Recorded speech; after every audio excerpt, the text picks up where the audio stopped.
their lineage, and Orochi even said specifically that he was so scared he couldn't sleep, and things only turned around for him when he met Higurashi, who even gave him the mythical Yamato no Orochi Zone Fruit, one that grants him a form with 8 heads, a good parallel to Blackbeard, who has 8 crossbones on his Jolly Roger. But there's kind of 2 main things I think we can pull from who has 8 crossbones, one that grants him a form with 8 heads, a good parallel to Blackbeard, who has 8 crossbones on his Jolly Roger. But there's kind of 2 main things I think we can pull from this. The first being that if Orochi started with a Zone Fruit, then maybe Teach did too and we just don't know yet. And the other thing being that if someone guided Orochi to get these powers and take this path in life, then maybe someone did the same with Blackbeard. And now maybe some of you are immediately thinking that Rox would have to be the one to kind of parallel Higurashi in this way, but the thing is, Teach was only 2 years old when Rox died at God Valley, and I do have a few ideas for how this might work, but I'm gonna save those for the very end just because I think we need to hone back in on this whole no sleeping thing first. Because what if the sort of inversion to the Orochi flashback is that Teach wasn't being hunted down by other people because of his family lineage, but what if it was his family that was the one hunting him down because of something he did to them? I mean, we kind of already had this with Whitebeard, right? That crew was as literal of a pirate family as you're gonna find outside of Whole Cake Island. So maybe Teach had something similar happen when he was younger, and maybe it's because he fell asleep one time. Maybe he couldn't control the power back then, sort of like the Minx and Sulong, and he just wiped everyone out. Somewhat like we saw with Hakuba and Cavendish, where after Cavendish fell asleep, Hakuba would straight up annihilate people all over town at night. He was so fast that they said it was like gusts of wind slashing through town. And even in the Colosseum, Cavendish could just tap into it whenever he wanted and go on a rampage. Now, I doubt Teach is going to have like the same exact thing going on because it would be kind of repetitive, but the parallel is definitely a strong one. And I think this is something that I've been hearing about since like I first got caught up on the manga, and I know one of my first viewers on the channel, my guy Growth Stonks, has been trying to get me on this agenda since day one, and I think I'm on board because one crucial thing is that later in Dressrosa, we saw Cavendish could kind of control Hakuba.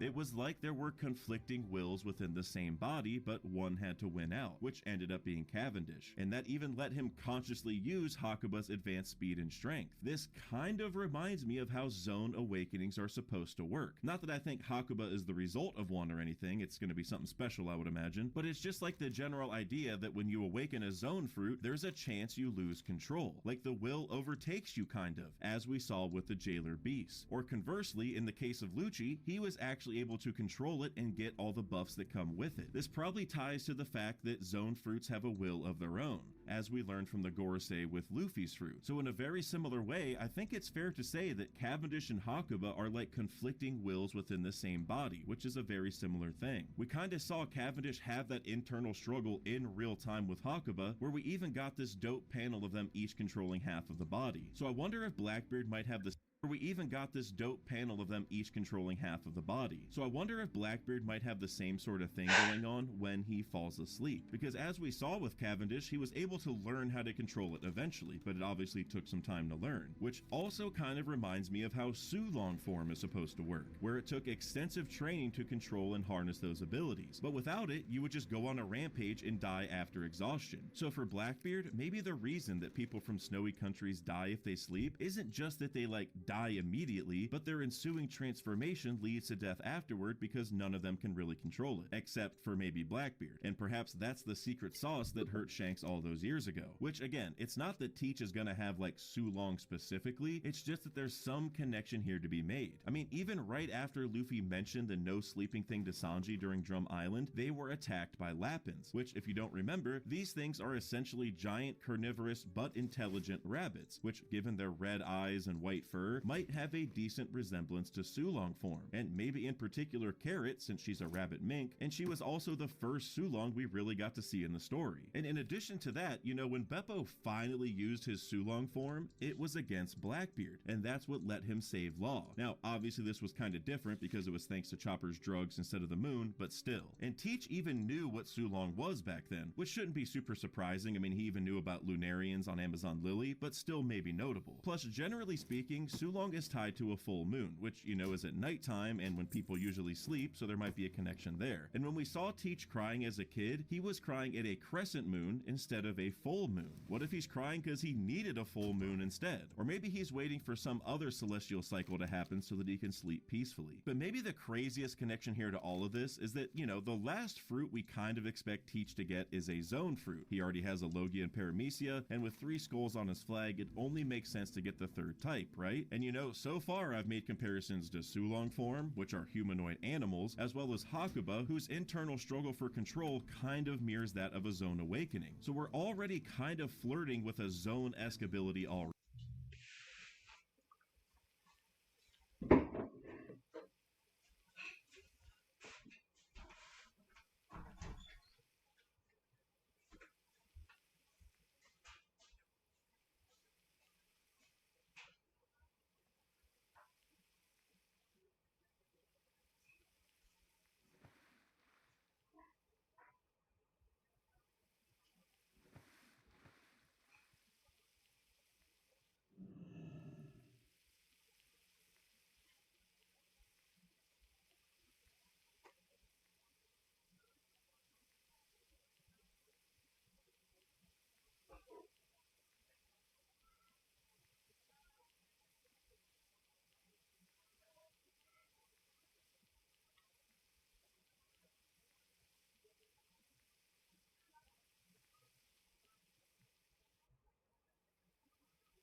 So what if this is all just leading to the truth that Blackbeard has had his zone powers from the very beginning, but he can only access them by sleeping? And maybe that's the power that Shank saw during their battle and how he got that specific scar. And maybe most importantly, what if it's not a devil fruit exactly, but instead something like what we've recently seen with the Gorosei? Because they have not yet been said to have devil fruits, but were instead fully introduced with Wano-style Oda boxes, just giving the name of the creature they actually are. And these things were summoned using pentagram circles as well, which is just odd compared to any other methods we've seen before. They seem like mythical zones, but are almost more like the real deal instead of just a person with the devil fruit, which is something I've talked about a lot more in this video here. So what if Teach is able to access a similar state, but just by sleeping? This could all just be one big parallel to Luffy as well, because he died before activating Gear 5th for the first time and coming back with the Drums of Liberation. We saw his heart flatline, and if people from snowy countries really die if they sleep, then maybe Teach sleeping triggers an awakening of some kind in a very similar way. Maybe he activates it like Luffy, but has powers closer to the Gorosei, or something like that. And to make that even a little bit spicier, you know,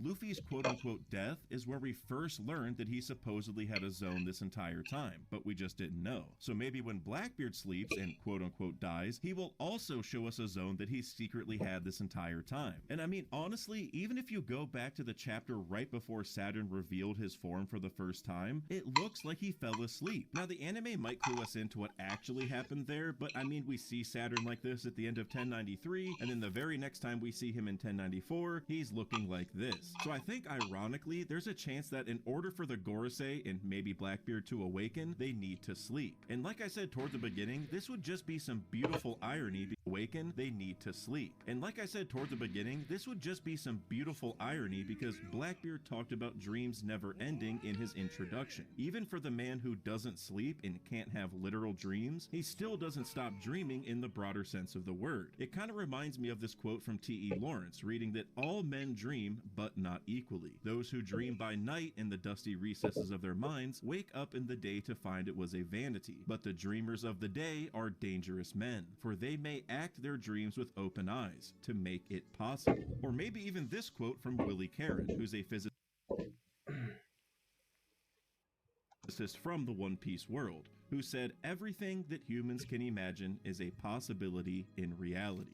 This is basically what I believe Teach is all about, because the dreams you have when you sleep are just that, dreams. But when you're able to treat the reality in front of you like a dream, that's what's truly dangerous. Teach doesn't need the somewhat fake sleeping dreams because his in real life are big enough as it is. And I wonder if turning that dream into reality is part of his ability when he does actually sleep. And I think there are a lot more deeper thematic layers to this, specifically tied to the underworld, because I think most of us already know that Luffy and Teach are like two sides of the same coin for so many different reasons. I mean, we first saw this with the pies and drinks back in Mocktown, and now we see this even with their devil fruits, one having the darkness fruit and one being that of the sun god. They contrast like light and dark, and even evil and good, being that of the sun god. They contrast like light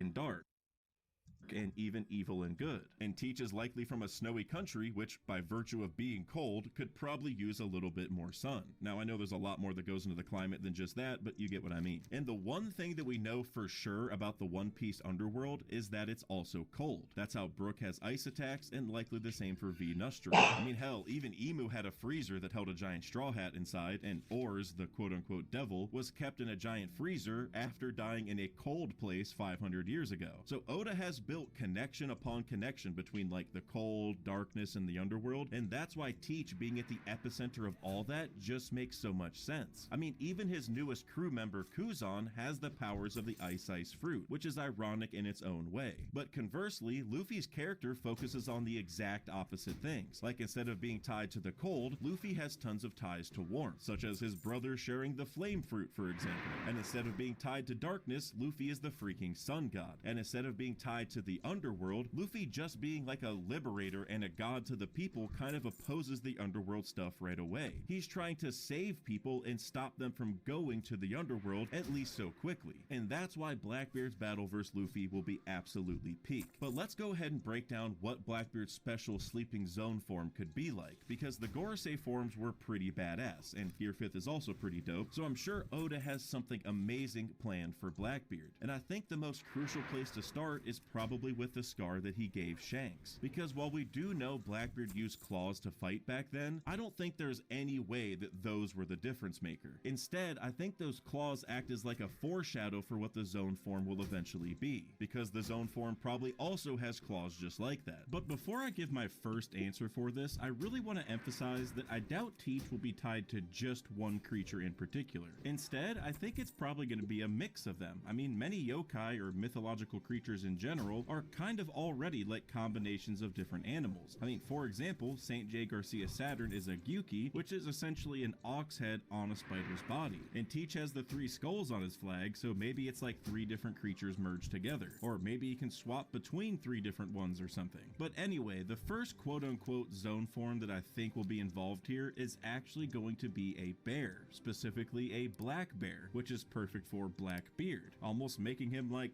Black Bear D, technically. And I don't just say this because of the pun or the claw factor, but also because of the Ace novel, where we actually saw Teach wearing a bear mask, but also because of the Ace novel, where we actually saw Teach wearing a bear mask during one of their missions. Even earlier in the novel,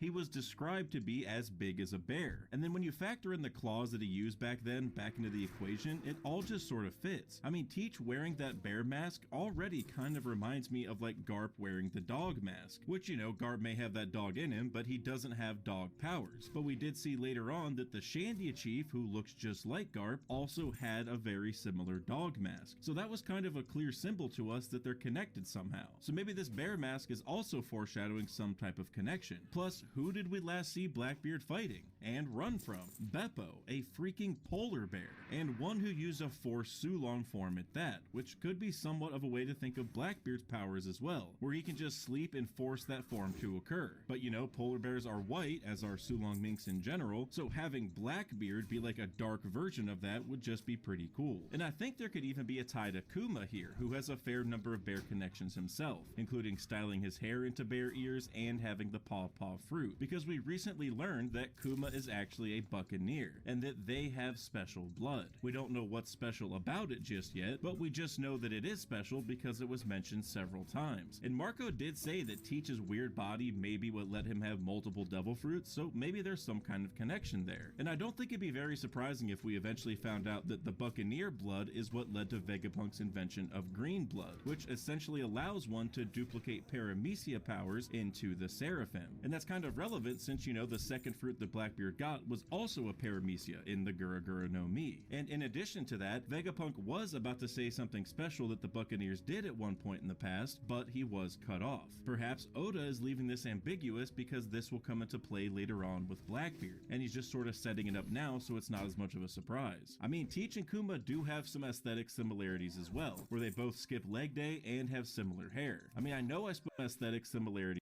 as well, where they both skip leg day and have similar hair. I mean, I know I spoke a lot earlier about Teach being from a snow country, but it could also just be that he has lineage factor from both of these races. Maybe that's why he's special in the eyes of Katarina Devon. But then as for both of these races, maybe that's why he's special in the eyes of Katarina Devon. But then as for the other creatures that may be involved with Blackbeard's zone form, how about a hippo? And the first reason for this is that when Oda gave us the worst generation spirit animals, Teach was given the hippo. And is that when Oda involved with Blackbeard's zone form, how about a hippo?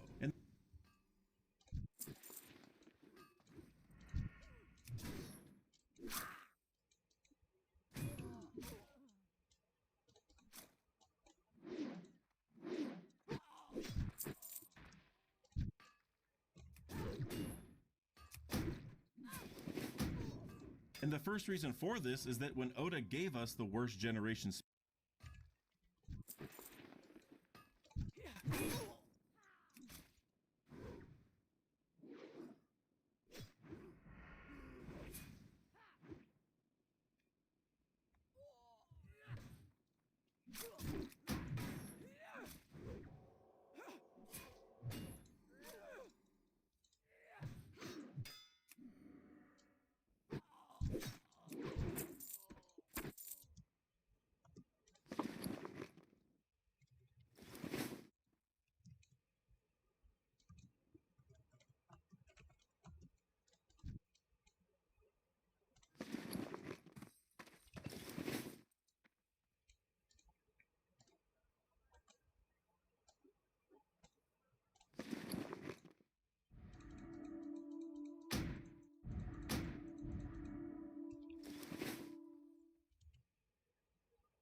spirit animals, Teach was given the hippo, and he's even drawn cover art with him and a hippo in the same image. On top of that, given the hippo, and he's even drawn cover art with him and a hippo in the same image. On top of that, in chapter 19, which was not so coincidentally titled Devil's Fruit, we see Luffy and a hippo together on the cover.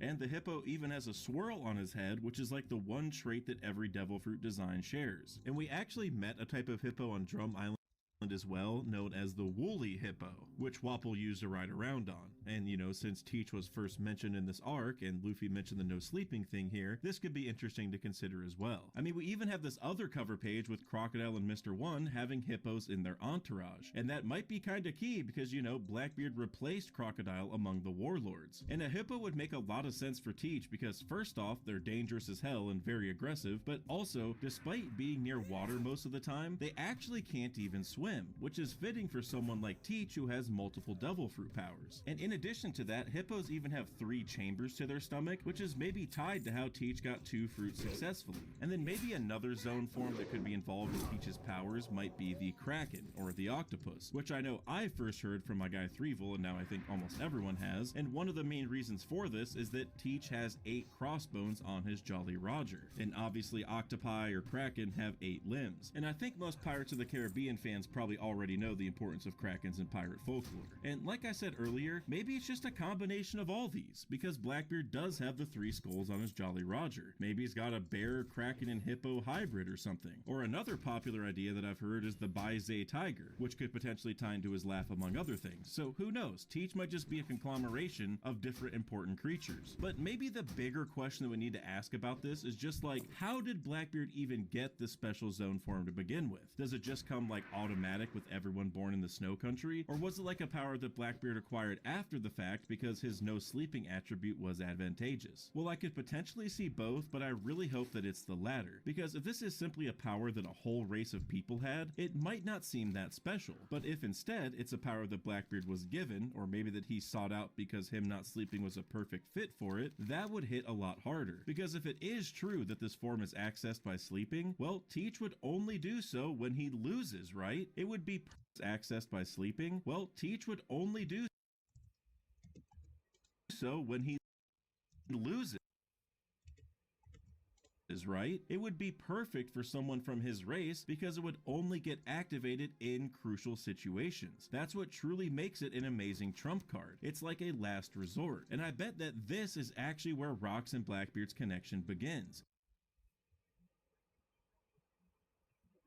Because like I said before, Teach was only 2 years old when Rox died, yet somehow Teach has his will today. And I doubt it's going to be as simple as like Teach is Rox's child, because if so, Whitebeard or any other Rox pirate should have known about this, or at least recognized the similarities by now. And I think them just being father and son would be a little anticlimactic anyhow. Plus, let's compare it to Roger. He was convinced that his kid would be the one to find the One Piece in the future, but obviously he ended up being wrong. Instead, that's going to be Luffy, who was influenced by Roger in a much more roundabout way because Roger caused the Great Age of Pirates. But there was also some layer of directness to it because of Shanks, who obviously also inherited Roger's will on some level and helped pass that on to Luffy. So I think Rox is going to be similar, but the opposite. Where Roger thought his kid would do it, I bet Rox knew that it was unlikely that his would. I bet Rox knew that the next goat was going to be born somewhere else instead, and so he sought to make sure that that kid inherited his will, which is really important because in Roger's case, Ace didn't even really have Roger's will at all. He despised Roger. He wanted Whitebeard to become the Pirate King, which just goes to show that it takes way more than lineage factor to inherit a will, although oftentimes it does help. But it doesn't really matter at all if the will isn't inherited. And unlike Roger, whose words about the One Piece were spread around the world, Rox was basically erased from history. So how did Rox influence Blackbeard when he was only 2 years old by his death? And also, how would anyone have known that Teach was the one worth betting on? I mean, Shanks sacrificed his arm to bet it on the new era after hearing Luffy say the same words as Roger, as well as eating this legendary devil fruit. But what led Rox or somebody like that to potentially make a bet on Blackbeard?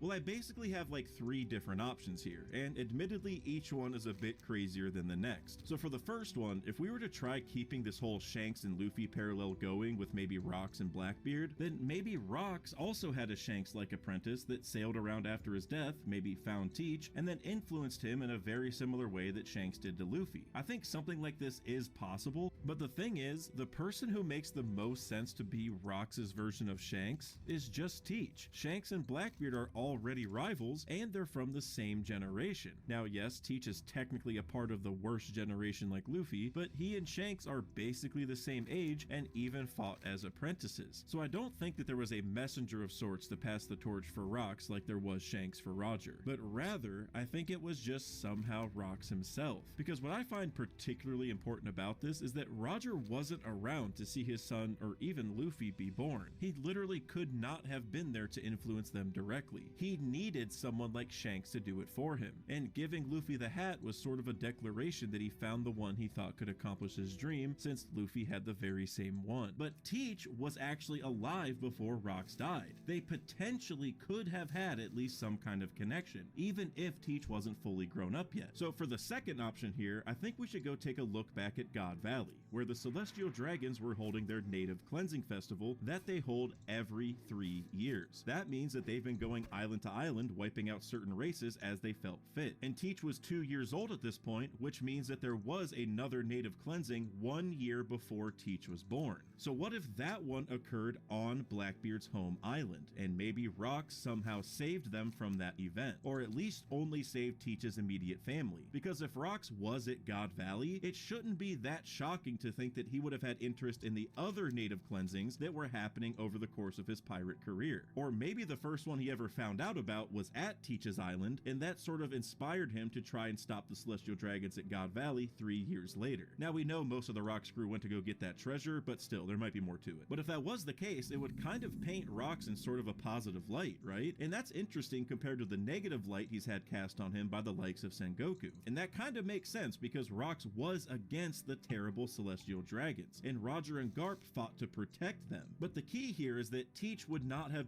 the likes of Sengoku. And that's interesting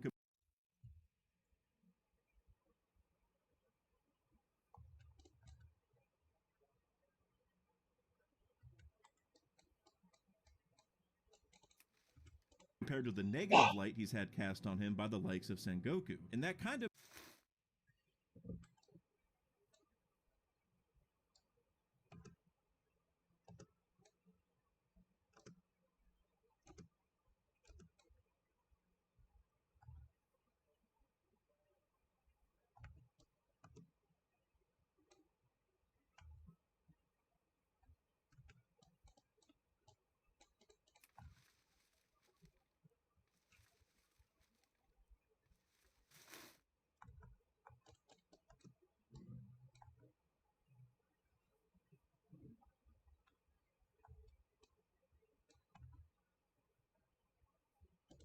it makes sense because Rocks was against the terrible Celestial Dragons, and Roger and Garp fought to protect them. But the key here is that Teach would not have been born by the time the cleansing before God Valley happened, since he was born about a year afterward. So what I think could be going on here is that Rocks may have saved Teach's family from that cleansing, which then made him kind of like a folk hero of some kind to those people, which is somewhat reminiscent of Kuma, who looked up to Dragon before joining the Revolutionary Army. There were stories printed about how he was saving people or whatever, so Kuma kind of looked up to him fondly. So maybe Rocks' will was passed on in a very similar way, where people were just telling Teach about Rocks as he was growing up, because to them, Rocks was kind of their savior. Or maybe Rocks even stopped by from time to check up on them and met Teach here or there when he was an infant, which kind of reminds me of Whitebeard, who secretly helped Sphinx Island by sending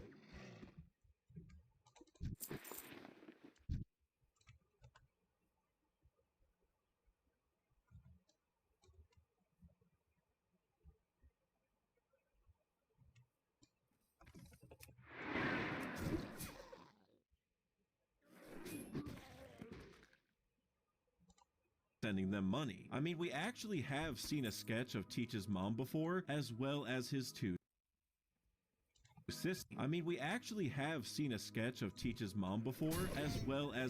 sisters. Oda shared this with us in Volume 8 of the One Piece magazine, and sure, these are just sketches, but I think it gives us a little bit of insight into what Oda's thinking for Blackbeard's backstory. I wonder if these three are the only ones that Rocks was able to save from that cleansing before God Valley, and then maybe Teach was just born later on. But if neither of the last two options I just listed are it, then I do have a third one. And now, admittedly, this one's a bit more out there, but I'm expecting something pretty insane for the Rocks and Blackbeard flashback, so maybe it'll work. And the reason why I like this one is because Rocks and Blackbeard seem to both be revolving around devil fruits, maybe more than any other characters. For Blackbeard, I think that's pretty obvious, but for Rocks, it seemed like that whole crew went to God Valley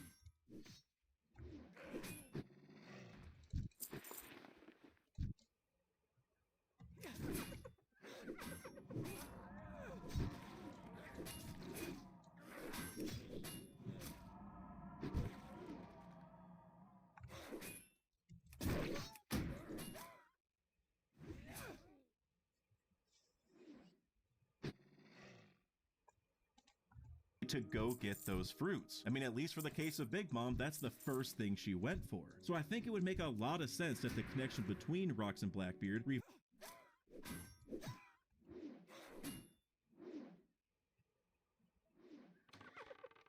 revolves around a devil fruit. Now, of course, the dark fruit is somehow involved in this, but as far as how they made their initial connection, I think there's actually a different one that could be the answer. Like, for example, Bonnie's age fruit, because this might solve the problem of Teach only being 2 years old when Rox died. And you know, I mean, Blackbeard did kidnap Bonnie at one point, so there's already some sort of connection there. And her powers have really increased in importance lately, with even Saturn using an extract from that fruit to run his twisted experiments, where he tried seeing if powers could be given to a baby without feeding the fruit normally. And part of the reason for this was because the younger you are, the more potential you have, or the more potential future outcomes you still have, because your future isn't nearly as set in stone as it would be if you were older. So what if Rox also knew about this and used it to find the ultimate protege by basically just checking all of their futures? It's sort of like an inversion to how the government went door to door in the South Blue looking for Roger's child. Maybe Rox went door to door in the Snow Country looking for the kid with the most potential, so then he could sort of guide them and carry his will. Maybe he or one of his minions who had those powers just aged them up to sort of see their futures and saw that Teach was the most impressive one of all. And maybe when they were aged up temporarily, he was even able to converse with them in their older state and explain what was going on, which would be really crazy if you think about it. And maybe the one hold up to this idea would be that it's not super clear yet whether the age fruit also ages up one's mental state as well as the physical. Now, what we do know is that older people who get de-aged still retain their cognitive abilities, so it's not like you mentally become a baby in that case. But now, whether younger people who get aged upward get a mental boost still isn't certain, I think. Our best example is probably Bonnie, who is actually 12 years old but is pretending to be 24. And given that she successfully snuck around the Reverie and was a pirate on the Grand Line for 2 years, I get the feeling that the mental boost is there as well. It would be a good tie to Momonosuke too, who was aged up physically by Shinobu's Rot fruit, but he still has the mental capacity of an 8-year-old. I think it would just make a lot of sense for Bonnie to fix that eventually with her powers. Or maybe it would take her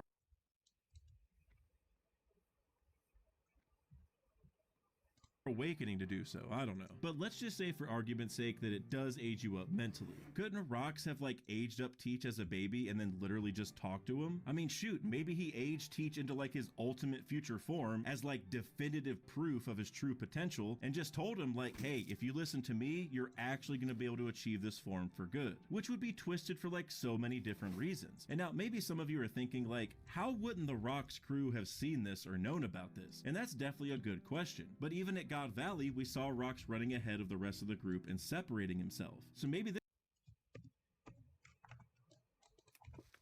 like, how wouldn't the Rox crew have seen this or known about this? And that's definitely a good question. But even at God Valley, we saw Rox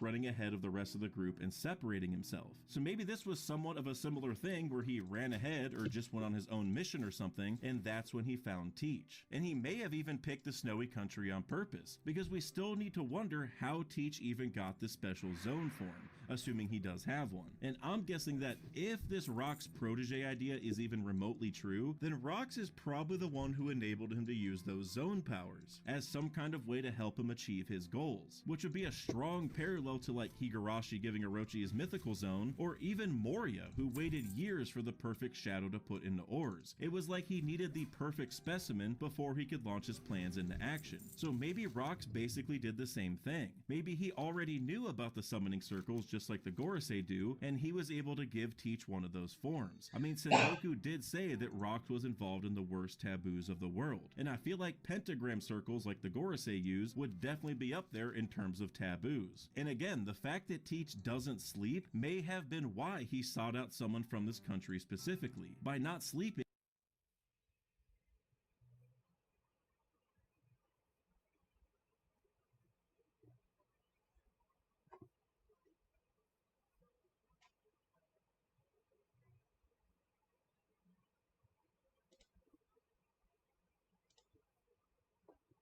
It's strange to think about the fact that Randy Marsh has quickly gone from being one of the most beloved characters in all of South Park to one of the most hated in just a few short years. If you had asked anyone pre-2018 who their favorite South Park characters were, there was a good chance Randy would be at the top. Wait a second, the official South Park social media did this exact thing. Hold up, the South Park Brodon, an online poll done to see who the fan favorite character was. They did one in 2015 pitting 64 South Park characters against each other, and by the end of the event it was whittled down to 2. Eric Cartman, naturally, versus Randy Marsh. And who won? Well, Randy. That's right, he was more popular than the series' poster child. However, when they did this exact same event in 2020, by the end of it, this time the two contestants were, well, Eric Cartman and Randy Marsh again. But to be fair, it wasn't even a contest this time around. Eric wiping the floor with Randy, who was still a beloved character really, but it's evident there were now a good few thousand fans who had bumped them out of their #1 spot. How did this happen? When South Park began, Randy was nothing more than a background character. Stan's dad, that was it. But in a few short seasons, he had gone from being incidental to one of the main characters of the series, the amount of episodes revolving around him rapidly increasing, to arguably becoming the main character of South Park. I mean, for Christ's sake, he took over the whole intro for a while. It got to a point where more disgruntled fans began dubbing it the Randy Marsh Show, in an attempt to highlight how far the series had gone astray from where things started, in the hopes that, eventually, the show could return to form and get back to what made people fall in love with South Park to begin with. However, in response to all this, South Park creators Matt Stone and Trey Parker only appeared to double down on their decisions, making it clear that they're aware South Park has changed. They're aware they were giving an ever-increasing amount of focus to a character people were slowly growing sick of. And they didn't care. Did everyone enjoy the Halloween special? No, Randy. Only you did. Oh, well, that was pretty much my target audience anyway. And so I want to go on a journey today to see how we got here. How did... Pretty much. No, Randy. And they didn't care. Did everyone enjoy the Halloween special? No, Randy. Only you did. Oh, well, that was pretty much my target audience anyway. And so I want to go on a journey today to see how we got here. How did Randy Marsh become the face of South Park? And subsequently, the franchise's most hated character. But first, want to know something people hate even more than Randy Marsh? It's having their personal information get stolen. And that's why I'm glad this video is sponsored by Aura. This video is sponsored by Aura. Did you know over 2.9 billion records were stolen from a national public data breach, including a person's full name, address, phone number, and even social security number? That's important. So I sure am glad I got Aura to help protect myself. See, Aura shows you which data brokers have been selling your info and automatically subs opt-out requests. They'll even get you fast fraud alerts for your bank account or if any other sensitive information has been compromised. Not only does this reduce the amount of spam you get, but also protects you from people who want to use your information to get into personal stuff again, like your bank account. It's also this perfect all-in-one tool for transaction monitoring, a VPN, antivirus, password manager, parental controls, and way more, all for an affordable price. So stop data brokers from exposing your personal information and go to aura.com/lsmark for a 2-week free trial and see how much of yours is getting stolen. Again, that's aura.com/lsmark, and thanks Aura for sponsoring this video. The goal behind South Park from Matt and Trey's point of view was to portray how kids actually acted in real life. Instead of being pure of heart and the essence of innocence, South Park showcased the kids as being incredibly vulgar, constantly swearing and talking about subject matter they had no need to be aware of, never mind discussing. However, this was always grounded within a certain level of naivety. Sure, the kids would say every dirty word under the sun, but that doesn't mean they're gonna know what they mean. Don't call my brother a dildo! What's a dildo? Well, I don't know. And I'll bet Cartman doesn't know either. I know what it means. When attempting to get the show picked up, however, the two have talked about the troubles they faced in trying to get a studio interested in picking up an adult series starring a group of children, worrying that grown-ups wouldn't be eager to spend their night watching a show about 4 8-year-olds. In response to this, they had made it clear that with this setup, they were put in a position which allowed them to focus on each of the boys' families too. Whereas a show like The Simpsons is generally restricted to only tell stories revolving around one of these 5 characters, South Park's core cast could be as big as 15 when taking into account each of their parents, siblings, grandparents, and then each of them can have their own lives and jobs and friends and, you know, you get it right. The storytelling possibilities here are way more open than your average sitcom. It's why I think calling the show South Park was brilliant. From the very beginning, not restricting themselves to just telling stories about the boys. On top of them, the draw of the show is the town and its wacky inhabitants, and all the crazy shit that happens there. I mean, hell, the intro has nothing to do with the characters. It's them singing about the town and the people who live there, as we get a glimpse at all the characters in the background. It's also why I think it was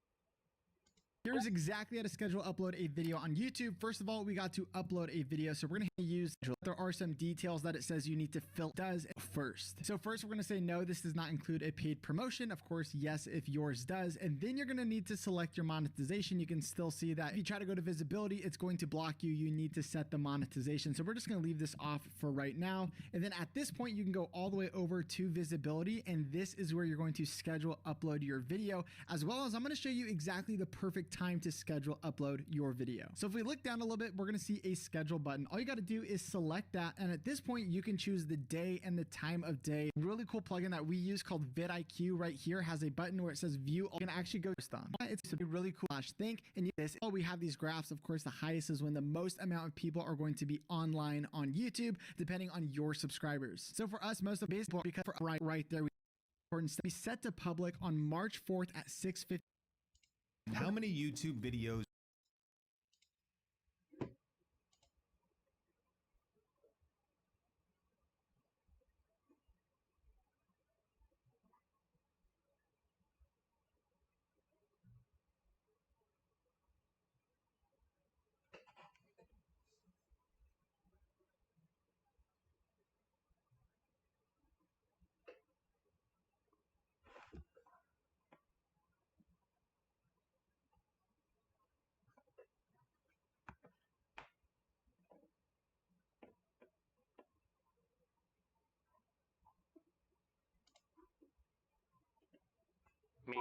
Watching Euphoria for the first time in 2023 was a strange experience. Back when season 1 released in 2019, it seemed like everyone was raving about it, even people whose opinions I really trusted. But since then, Euphoria season 2 has come out, and series creator Sam Levinson has also dropped things like Malcolm and Marie, and most recently, The Idol. And because of all of that, at least in whatever algorithmic rabbit hole I'm currently entrenched in, sentiments surrounding Euphoria have done a complete 180. I struggle to find anyone saying good things about it now. So whether I loved it or hated it or felt somewhere in between, I felt like having a take on Euphoria was a losing battle. There is nothing I can say that hasn't already been said or won't piss people off. But here I am talking about it, so I might as well just rip the band-aid and say I watched it, trying my best to ignore the internet noise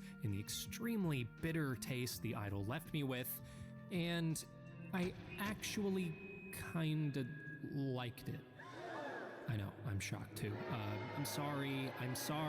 On paper, Euphoria sounds like the kind of thing I would despise. It shares many qualities with shows I've been heavily critical of in the past, like American Horror Story, and of course, I don't even want to say the title anymore. Euphoria is tailor-made to be controversial. Here's your warning for spoilers, as well as a huge content warning for abuse, including child abuse, drug use, sexual violence, self-harm, fat phobia, homophobia, and transphobia. If you feel that engaging in any way with the following topics puts you at risk of harm, please click away now, because it's kind of the entire show.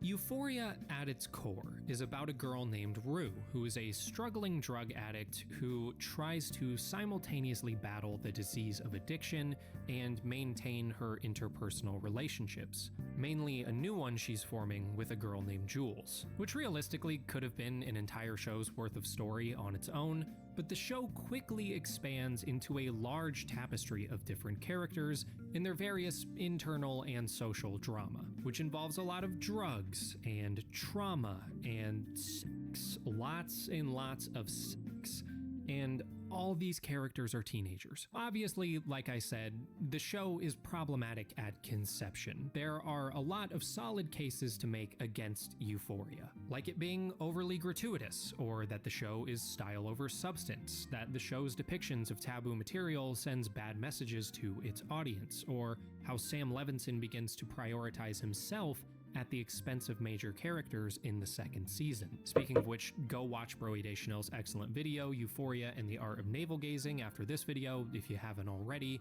It is so sharp and insightful. And I'm not really here to tell anybody they're wrong for feeling those things about the show. I'm just here to talk about how I feel about it. And don't get me wrong, my